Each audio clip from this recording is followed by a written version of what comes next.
Je crois que le cosmos a sa façon de rééquilibrer les choses et ses lois, quand celles-ci viennent à être trop bouleversées. Le moment que nous vivons, plein d'anomalies et de paradoxes, fait réfléchir. Dans une phase où le changement climatique causé par les désastres environnementaux a atteint des niveaux inquiétants. D'abord la Chine, puis tant d'autres pays sont contraints au blocage. L'économie s'écroule, mais la pollution diminue de manière considérable. L'air s'améliore, on utilise un masque, mais on respire. Dans un moment historique où partout dans le monde se réactivent certaines idéologies et politiques discriminatoires, rappelant avec force un passé mesquin, un virus arrive qui nous fait expérimenter qu'en un instant, nous pouvons nous aussi devenir les discriminés, les ségrégés, ceux qu'on bloque aux frontières qui amènent les maladies.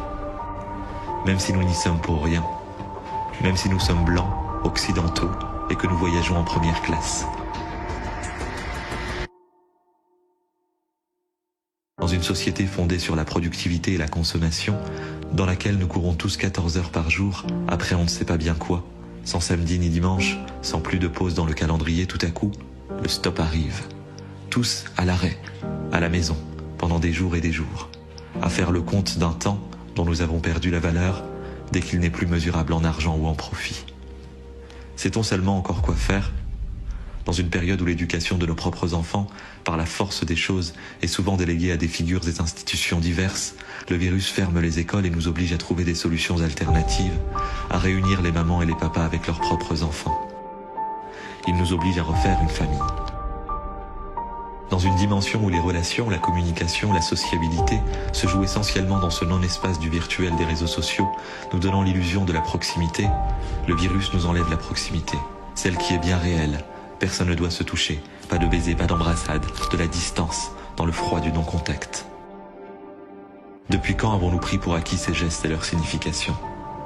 Dans un climat social où penser à soi est devenu la règle, le virus nous envoie un message clair. La seule manière de nous en sortir, c'est la réciprocité.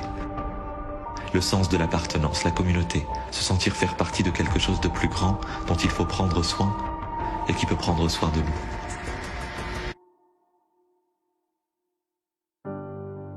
La responsabilité partagée, sentir que de nos actions dépendent non pas seulement notre propre sort, mais le sort des autres, de tous ceux qui nous entourent, et que nous dépendons d'eux.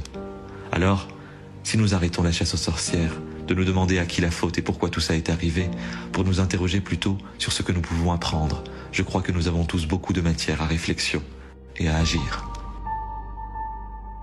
Parce qu'avec le cosmos et ses lois, de manière évidente, nous avons une dette excessive. Il nous le rappelle à prix fort, avec un virus.